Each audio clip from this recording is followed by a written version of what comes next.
Wait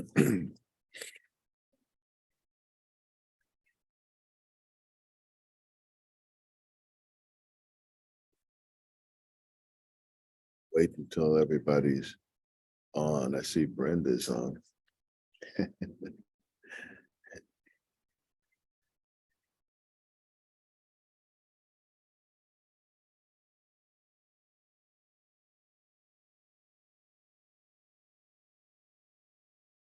Well, it's 10:30, maybe even 10:31. So we're going to get started. My name is Lawrence Diggs. You're tuned in to Brainstorming the Human Connection. And this is an interactive program brought to you by the South Dakota Humanities Council.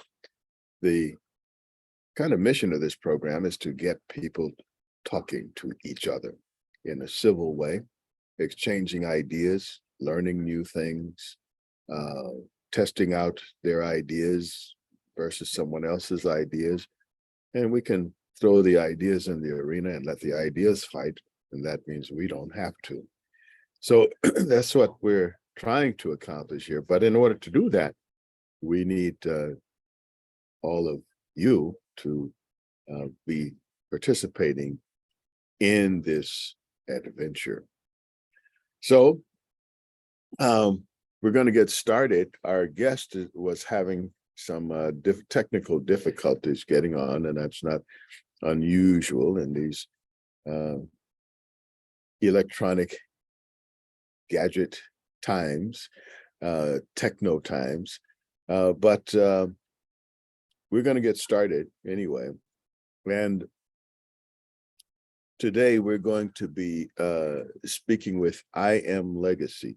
It's an organization that's, well, we'll let them tell you exactly what they're doing, but basically they are trying to give, let's say, some support in many different ways to people who are trying to almost recreate themselves, young people, and cultural things that have been really damaged, traumatized over time. So we're going to be talking to them about some of the innovative things that they are doing to do that, in order to give strength, especially to young people, to reinvent themselves. Some years ago, it was my observation that after the Roman Empire fell and withdrew, Europe went into a kind of a steep cultural decline. I mean, we often refer to it as the Dark Ages. I don't know how dark it was, but we know that a lot of let's say, organizational things just disappeared. And partly it was because the Romans, when they were running the show, basically destroyed all of the cultural glue that had held people together in all these various tribes and cultures over Europe in order to dominate them. And when they left this huge vacuum. And one of the vacuums is young people who had no connection to their culture. They had replaced the religions of a lot of these cultures. The Romans had replaced just how to do things. Anybody that looked like they were going to be a leader, if they weren't on the Roman side doing the same thing, they were kind of like snuffed out, you know. So when they left, this vacuum happened, and it took, give or take, 400 years for people to try to find their balance again in all these different places. And when they did, they reorganized and became something completely different. So it occurred to me that something similar was happening to Native American culture, in the sense that a lot of the people who were holding their various tribes together, those people were kind of like knocked out And so now the cultures all have to reinvent themselves and find, like, well, who are we? What are we? What were we? And that takes time and it takes a lot of effort. And so our guests today are involved, um, from my point of view, they're involved in recreating or trying to help people to regain their balance, figure out who they are, and that kind of thing, and sharing that with the rest of us. So with that, I think our folks, our guests are here today, and I think it's Erik Bringswhite. Oh, and now she's Vicky. I was going to call her iPad before, but any rate, is Morgan coming on? She's here. She just upstairs. Oh, okay. All right. Okay. So welcome. Is Vicky part of I.Am.Legacy or not? No, No. Okay, great. Okay. If I don't know, I don't know. I was not yet. expecting. I was expecting Morgan, and I didn't see Morgan, and I thought maybe Vicky was like a substitute, or she was going to be the substitute, stand-in for Morgan, but I guess not. Well, Erik, we're going to go with you then. How are you Yes, doing sir. today? I'm well. How are you? Good. Well, there's a lot of things that I'm sure that we can talk about, but I think the first thing we have to do is kind of get an idea, let the folks who have joined us, give them some kind of idea of who you are, first of all, and then tell us a little bit about I.Am.Legacy and what its history is and what its mission, et cetera, is. So Yes, you want to sir. start with you so that we know who we're talking to. All right. So my name's Erik Bringswhite. I'm a Wakfokian. That's the indigenous ancestors were Wakfokians. Because of the way things worked out for our people, we blended in with the mini Koju, some of us, and some of us blended in with the Oglalas. But I'm a Wakfokian, and that's my ancestors are Wakfokians as well. We're mostly from the Rapid City area, before it was Rapid City. That was where our people came from. I'm a descendant of a man. His name was Mahwia Iabato, or Touch the Cloud, and so he was a pretty big guy. And so he's in the history books. So we could trace our genealogy back to about the late 1500s. And before that, I don't know anymore. But so my ancestor Touched the Cloud. His little brother was Spotted Elk. And Spotted Elk is mainly known because the government gave him the name Bigfoot. And he was the one who perished in the Wounded Knee massacre.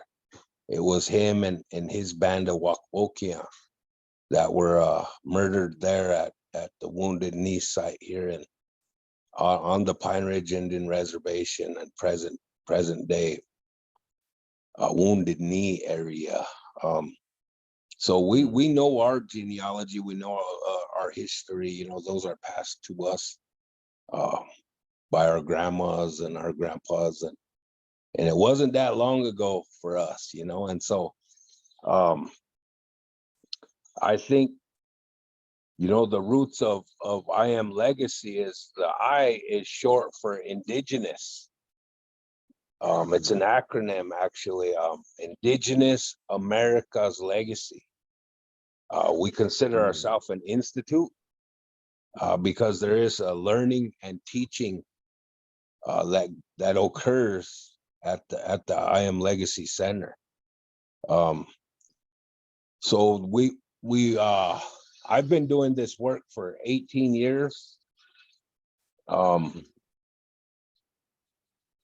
But 5 years as I.Am.Legacy, as a nonprofit 501c3. Okay, well, let's talk a little bit about let's say, the need for the kind of work that you're doing. And I'd like to talk a little bit, or have you talk really about the kind of trauma that is historical within the Native American community and diaspora, really. Talk about if you would, the kind of trauma that is experienced, and then how that translates into many of the challenges that people are finding today. Okay, so the work that we do is our Native American history is still being written today. And it's fundamental that we find our collective voice and add to the information, and not only highlighting the disparities and discrepancies, but also the positive part of what we can bring to any table and the solutions.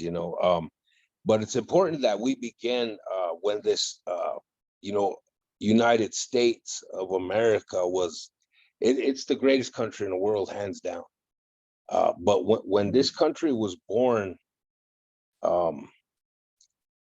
all the beautiful cultures that were already here for eons were collapsed under a fictitious term. And do y'all know what that fictitious term is? Well, there are many you can choose. Well, there are many you can choose. It's Indian. Yeah. Before the creation of this great country, there's no such thing as an Indian. And in history books they say, wow, this guy Columbus, he was lost and he was looking for India. But if you look at the maps in the 1400s, there was no such place as India, and people did not refer to themselves as Indians in this fabled place of India. It wasn't India yet. And so when this country was born, they decided, what are we going to do with all these people who are here? Are they from nature? Are they, and they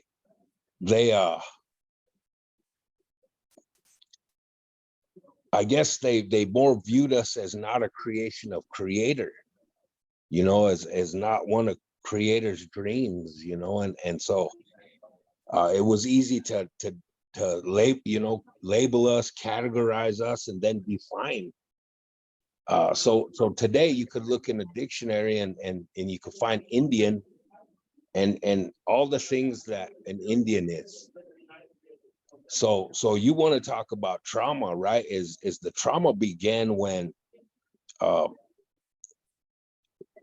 they gave us a name rather than us telling and giving the opportunity to say who we are as a people, and trying to mitigate or navigate that concept that America holds regarding an Indian is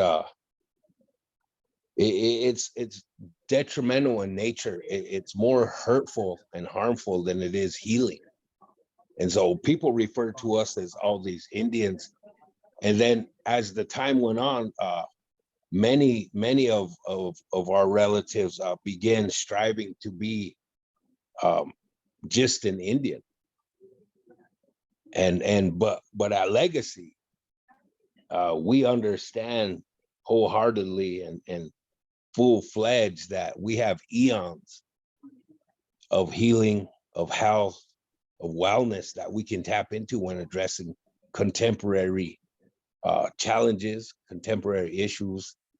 And although you're correct that a lot of trauma is historical and past, epigenetics, past, stamped, we are the living out the genetic traumas of our ancestors.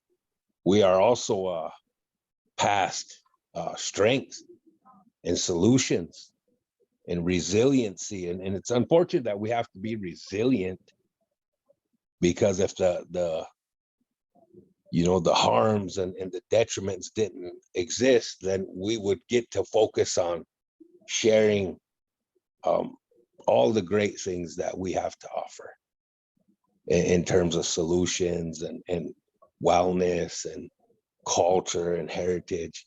But that's our belief at Legacy, that all people have a culture, traditions, customs, heritage that they can utilize to facilitate lifelong well-being. And so at Legacy, we're not ethnicity based. We help anybody who wants help, and there's a huge difference there. We don't help people who need help.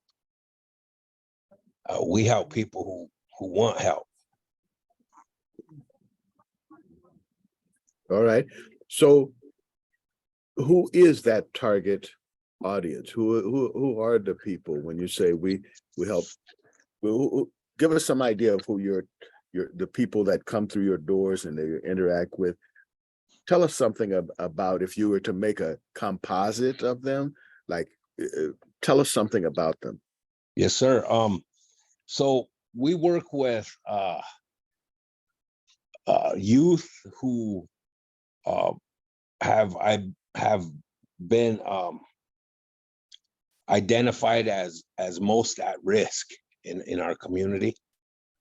And I don't like to use the term at-risk youth.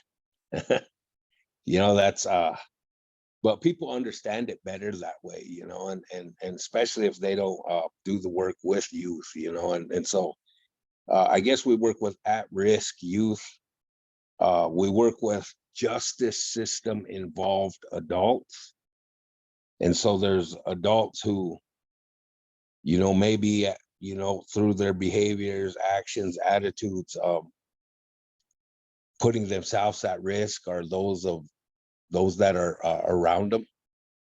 And then we work with families who may be experiencing hardships, challenges, barriers, and obstacles because they have a loved one who is at risk and behaving in that fashion, in a harmful fashion, or they have a loved one who is stuck in the recidivism rate, or in an incarceration here in this state, but also elsewhere. So we're probably, we go to about 5 different states that have significant indigenous populations: Arizona, New Mexico, Washington, Oklahoma. But we've been I've done this work from coast to coast. I've been to New York City, and there's natives out there. Everywhere that there's a city, there was indigenous population before the city was there. So those are the 3 people, kind of the demographics that we focus on. And at Legacy, we want to reflect our community. And so some days you walk in, our groups are 80% non-native. Some days you come in, it's 80% native and 20% non-native. But the pandemic really spun that upside down for us. It was like the indigenous populations ran for cover, and they really did isolate. And to us, isolation is really, really detrimental, especially self-isolation. It comes along with a whole slew of products that, it produces a lot of different kind of behaviors, and that's what we're trying to address right now at Legacy. Okay, well, we'll get back to that. I want to come back to that discussion, but I want to open it up to our audience at this point to ask any questions, to make any comments. Let's make this a discussion. That's what we try to do anyway. So anybody, Absolutely. anybody have something that they want to bring into this conversation?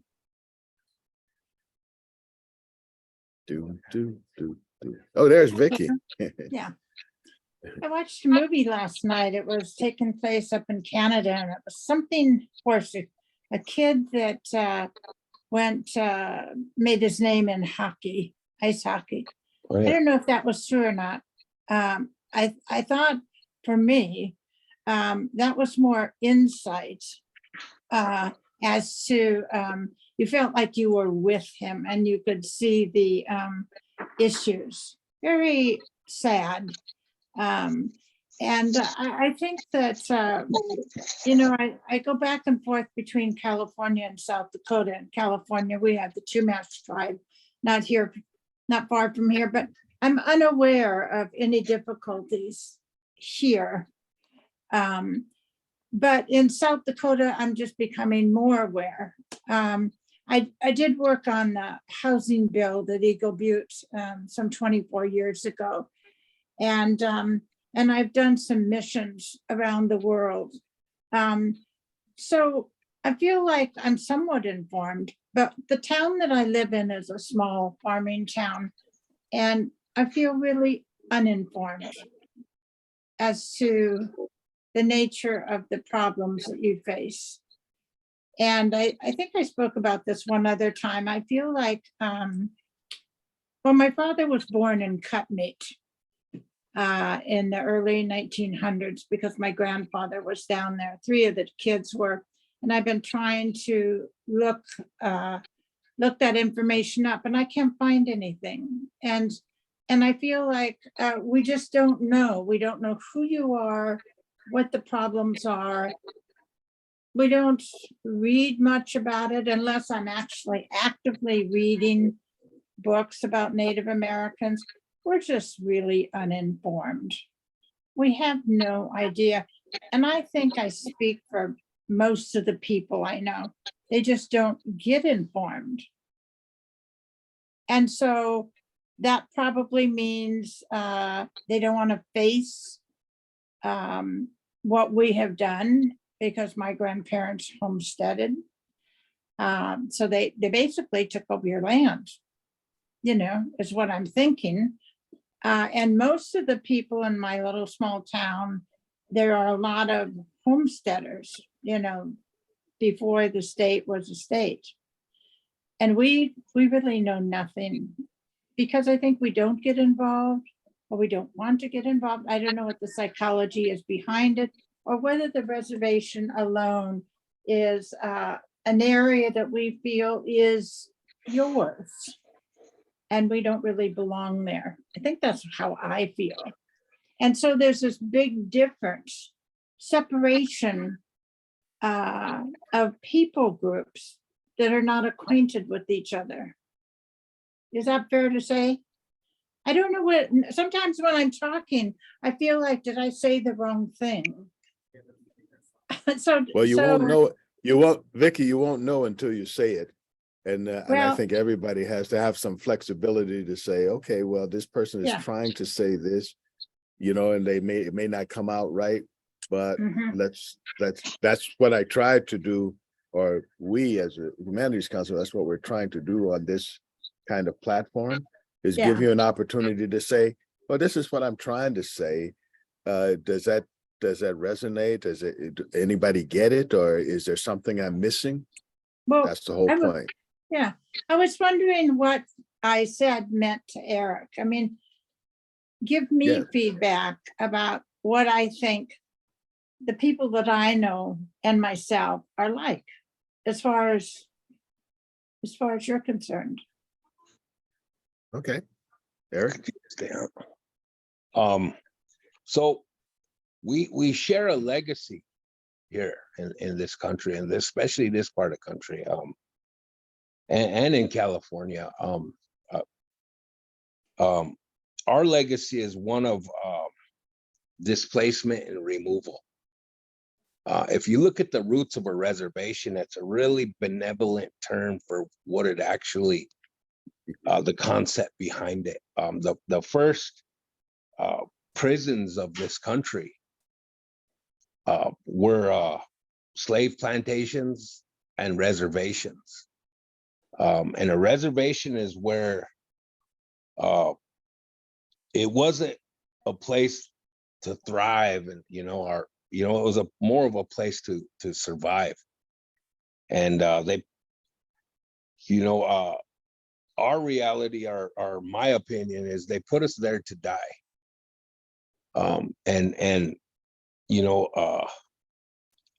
Hundreds years later, there's been several policies, government policies. Kill the Indian, that was one of them. We seen the Supreme Court do the ICWA thing last week.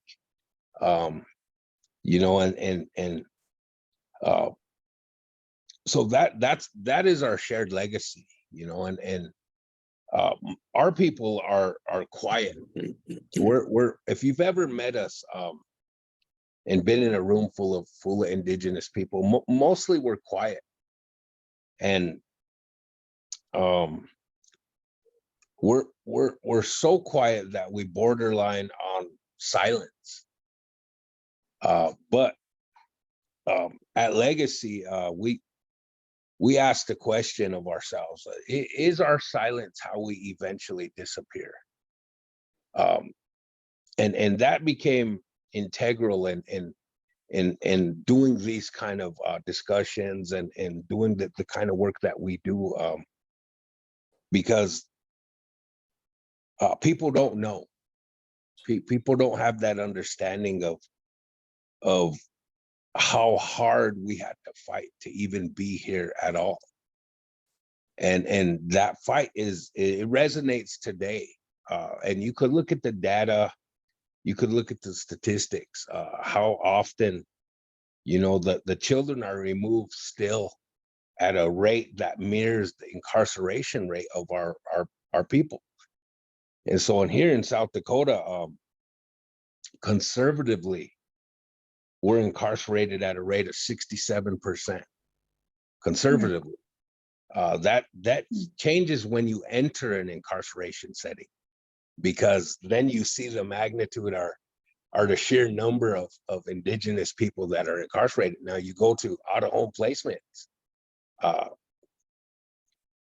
places who hold 18 and under, and that is reflected there as well. We're 8% of the state, 8% of this state, and so you see the disparities, and maybe it could be attributed, or at least some of it could be attributed, to that lack of information or lack of understanding that potential allies or potential supporters have, and if they're unaware, because I've been to places as a youth, and people didn't even know that there was natives still around. Back when I was growing up, they found out I was native, and they were like, "Man, we didn't know y'all still live in teepees," and I'm like, "No, man, yeah, we didn't know," and they're asking me these questions, when you're a kid, and I think those are are really, really important opportunities. And I appreciate any discussion. I feel in discussions that people need to say what they need to say. And sometimes I've been in discussions where feelings have been hurt, but I'd rather have those kind of discussions where you come and we have a discussion and maybe ask some questions, and when we come away from that discussion, there's a little bit more understanding of each other, and because I get that too. There's a lot I don't understand about America or our society, but I do know that an exchange occurred, and we gave you all and your ancestors a place to call home, and that is never hardly addressed. Y'all was running, your ancestors were running from something too. You're running from oppression, ostracized, vilified from Europe, and so that is the root of the relationships here. There was an exchange that occurred, and I could look at it like, from a deficit perspective, but I choose to look at it like we have this opportunity, and we could tap into not only our ancestral virtues and values, but the one that is here now today. And so it is a different perspective. We can look at it a couple different ways. Hopefully I answered some of your questions there.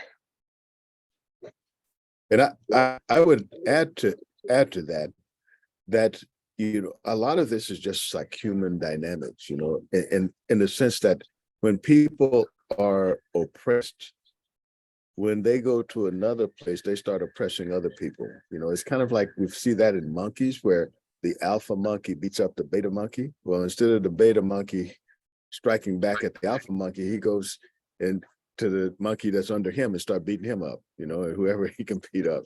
And I think that those kind of weird things play out in human dynamics.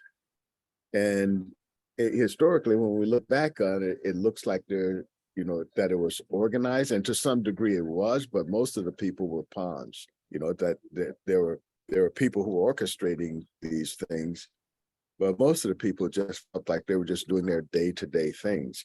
And when it comes to like the ignorance of each other, I'm always surprised at how little people know just about the things they have to deal with every day, And so when it comes to like someone who's outside of their vision, they don't come in contact with every day. No, they have no idea. That's what allows them to be manipulated into hurting their other brothers and sisters, is because they have no idea. They're kept in the dark. But it's also, it's like if you ask people about just things in their neighborhood and they don't know where things are. I've had people come to Roslyn, for example. We're a town of like 180 people, and they finally find the Vinegar Museum, and they say, we found it hard. It was hard to find. You say, how could it be hard to find? There's only like 3 or 4 buildings in the whole town that's this big, And then they say, well, we asked a whole bunch of people, and we say, well, not a whole bunch, but we asked some people that we saw on the street, where's the Vinegar Museum? And they said they didn't know. You think, how could you not know where the Vinegar Museum is? It's like, it's got a huge sign. It's right on a corner. It's right across the street from the post office where you have to go get your mail. How could you not know? So if people who live in a town will say, we don't know where the Vinegar Museum is, I am not surprised that they don't know anything about Native Americans. I mean, it's regrettable, but I'm not surprised. Yeah, we definitely deal with almost like a bubble mentality here, where it's real small, and we have we're considered like, I guess, rural. South Dakota is a flyover state, and most people come to see Mount Rushmore or something like that, but it is a lot, we see that concept in our young people today, the ones that we work with. So the violence that they're experiencing today means that the likelihood of them repeating that level of violence is increased significantly, and so having processes and getting out of our shells, and the level of violence here on the north side of Rapid shattered all records of violence for the state. We have, I think, up close to 20 murders in a little 7-block area, and imagine how many victims that victim services could provide, could offer something to just a number of people who witnessed that level of hurt, right? So we see that here. Those who are oppressed eventually become the oppressor laterally, lateral oppression, and sadly, the lateral violence, is real too. So can you tell us a little bit about, you're kind of switching a little bit. Can you tell us a little bit about cultivating change makers? I think that you guys are very focused on cultivating change makers. Tell us something about that. And maybe you can talk a little bit too about the significance of the 7 generations and that kind of thing. Yeah, absolutely. So our ancestors lived by that concept of 7 generations. And it was it's important to note that it was 7 generations forward and 7 generations back. And so we are that link, that connection to the future, our future selves. And a lot of that is, we've lived here for eons, and there is no imprint. We it was important that we left it the way it was for the future generations. We didn't have big, different than today, right? But we didn't have big dumps. We didn't go around cutting down a forest, and we considered, my ancestors also had a concept called Mitaku Ye Oyasi. And that means that we considered ourselves a relative to it all, everything. And so you didn't have wanton killing of whole herds of our relatives. We didn't overfish certain spots. We didn't overgraze certain spots. We followed the solstices, and we followed the stars, and people think that we identified our sacred sites, such as the Black Hills. The Black Hills was our church. That was our place of prayer. But and do you never heard of us living there? We went there to pray and gather herbs and gathered the medicines, and that Black Hills has everything that we needed to be productive and progressive and to heal. And so that's kind of the roots of our, how we identified these sacred sites is the buffalo. We just didn't all of a sudden one day say, hey man, this hill is sacred. No, for eons we followed the migration of the buffalo, and they took us to these spots at different parts of the solstice, different parts of when the stars were changing and when the sun was changing in the sky. These buffalo would move to different areas, maybe for better grazing. I don't know, berries, things like that. But for eons, this migration pattern existed, and so I hear people trying to tell our story for us, and they say, "Oh man," and it's almost like a cop out or an excuse, "Oh, you guys came and you took this land from somebody else, and it's the way of the people, and humans have been doing this." And it's important to note that if you want to know something about us, ask us, because that is part of the concepts that we hold in high regard, and it's our turn to tell it, the oppression and things is, oh, you ain't telling it, we're gonna tell this, and here's who you are. I'm gonna tell you who you are. And when that occurs, if that's ever happened to you, somebody has told a rumor or a story about you, it's a lot of times it's hurtful, and sometimes it's embarrassing, and sometimes it's not all the way accurate, right? And so that's what the cultivating change makers is. It's our time, and to tell our story now, and to tell who we are, and not only that, is to show who we are, and to prove beyond any doubt who we are, and we come from during the the birthing of this country and the growing pains, and how the indigenous person was viewed.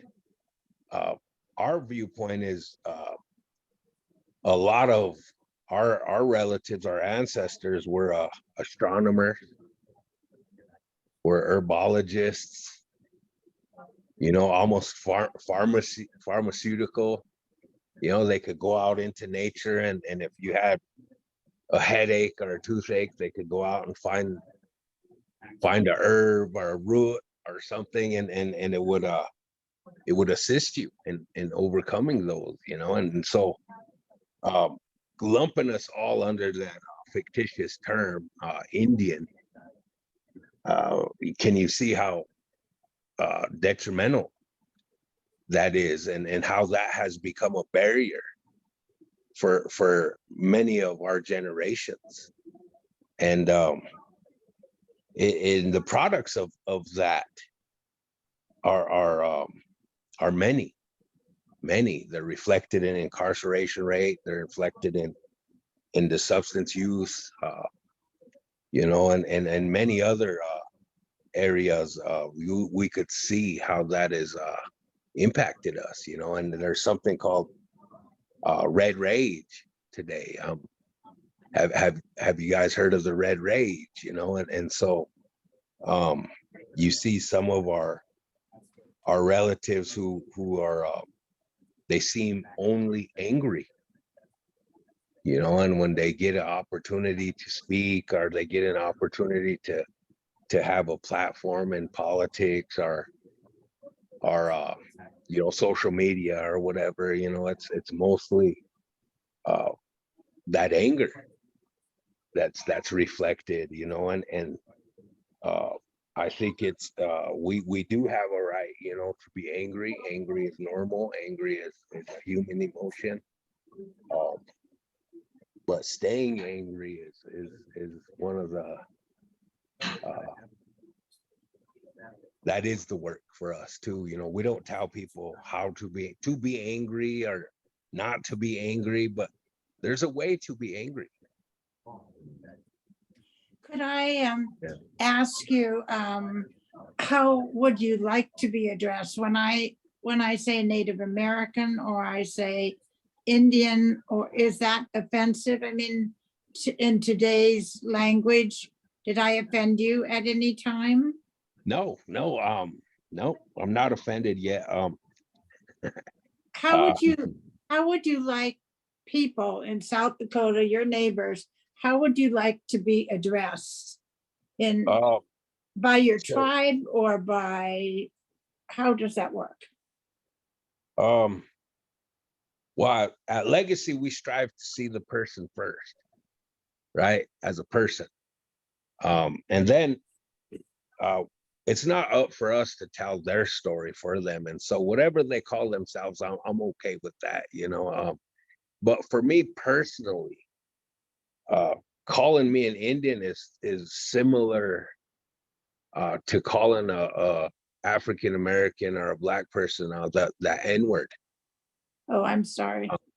Yeah, but I'm not offended by it, you know. But it's like my ancestors and their ancestors, you know, my grandfather's grandfather's grandfather never said, "Hey, let's go see these Indians." You know what I mean? They didn't. They That's when America is getting ready to do some work on you. They first they give you a name, and then they define that name, and it's usually all the things that you can do and all the things that you can't do.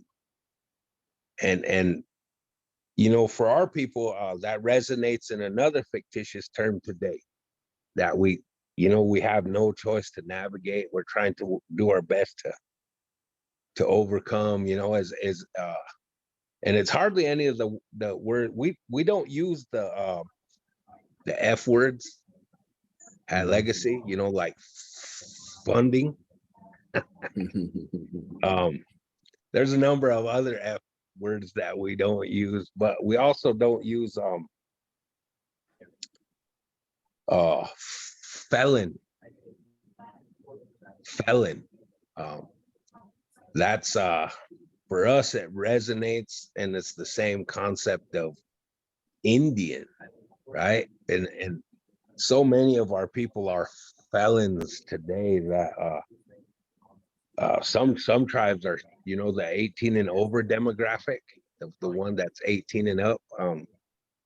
70% have experienced incarceration, and you know, you get a people who are, you know, less than 90,000 of a state. That's starting to be really, really significant now. And when in the 1900s, I can't remember, in college I read this guy. I think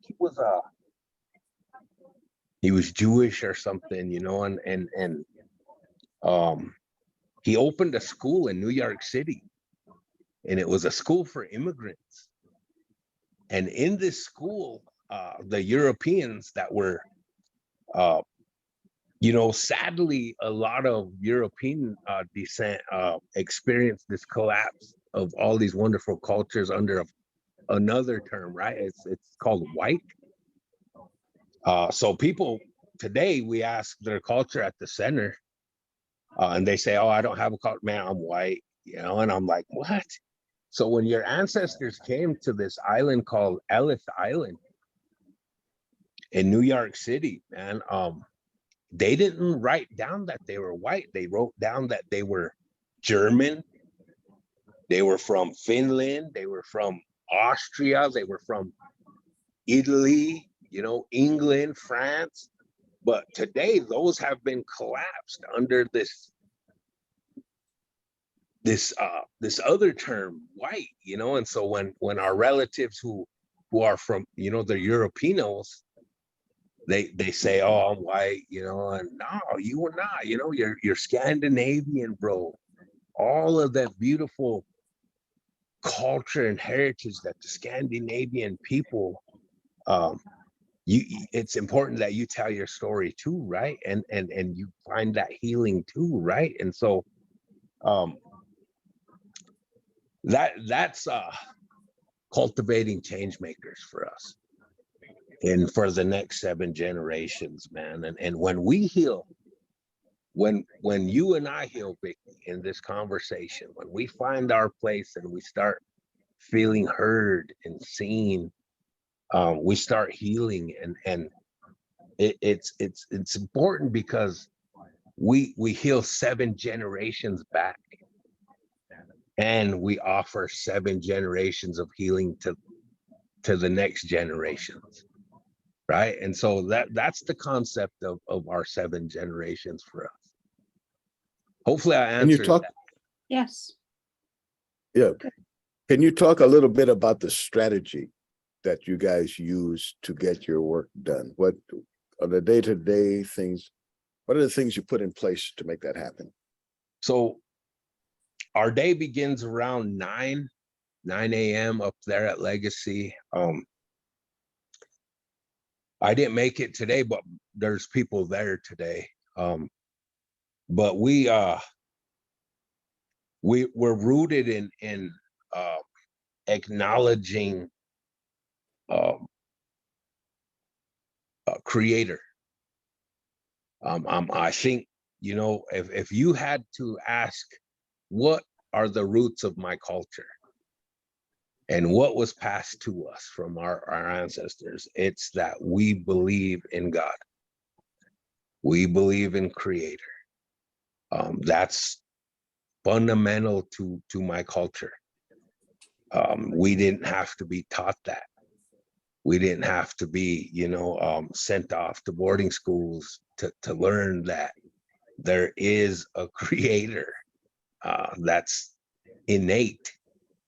And so that is a real big part of our strategy is, you know, we're just a part of it all, you know. And some people, we deal with chronic uniqueness.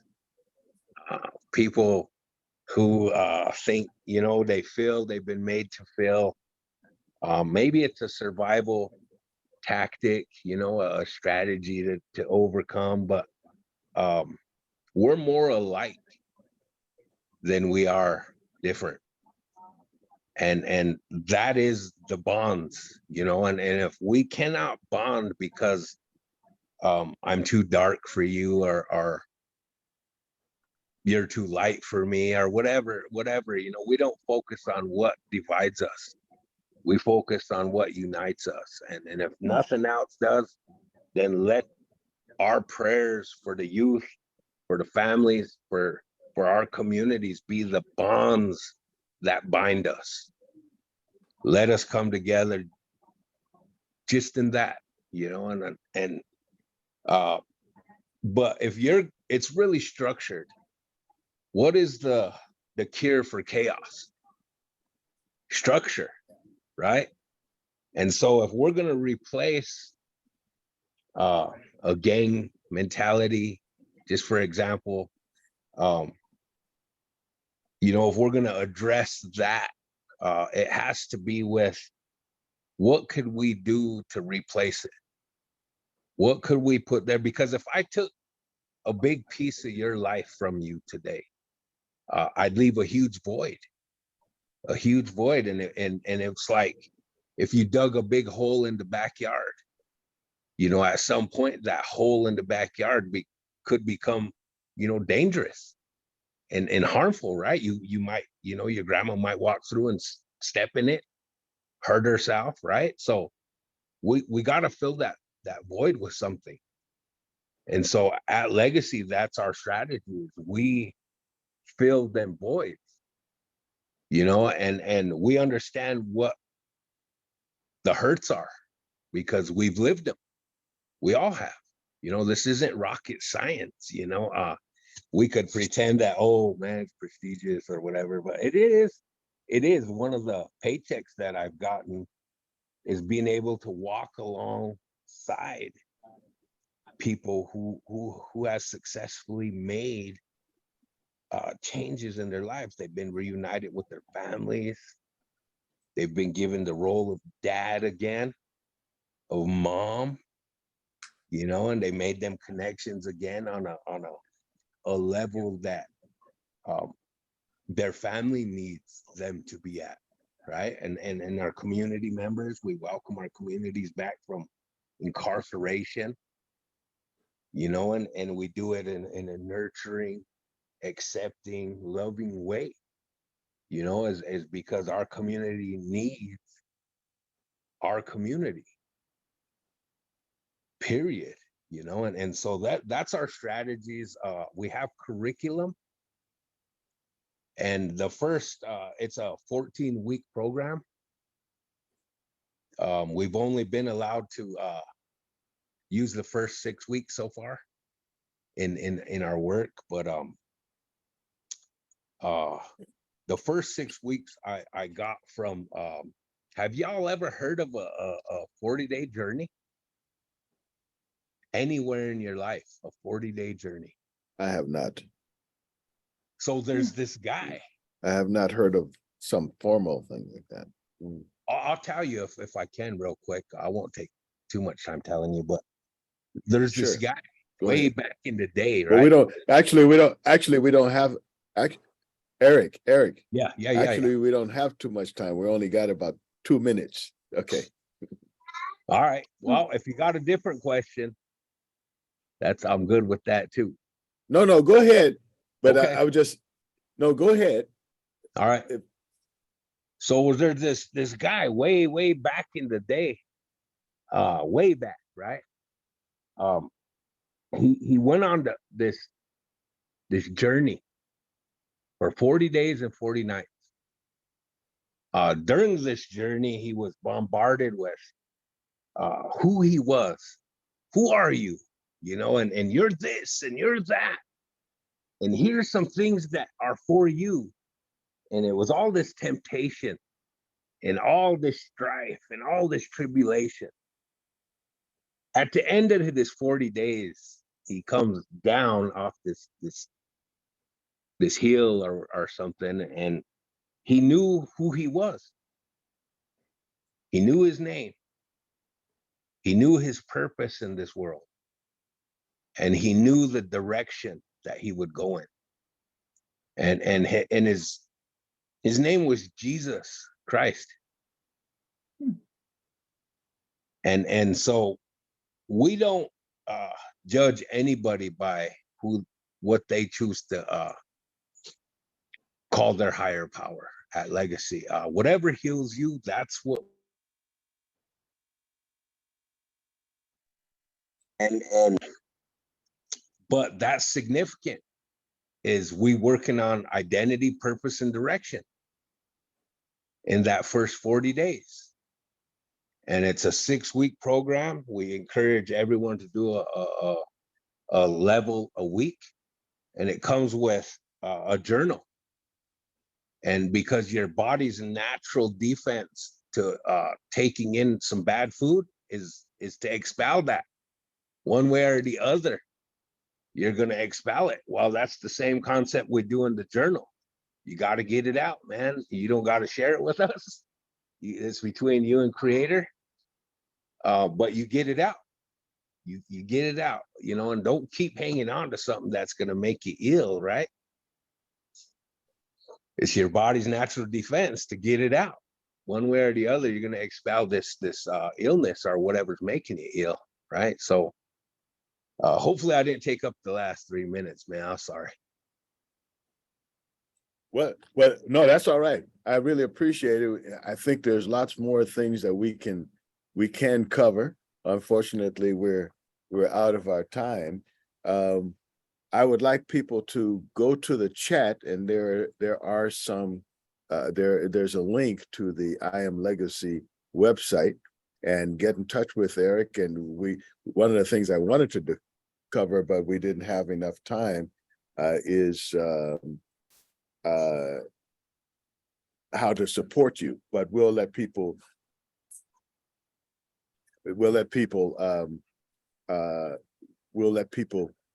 find you.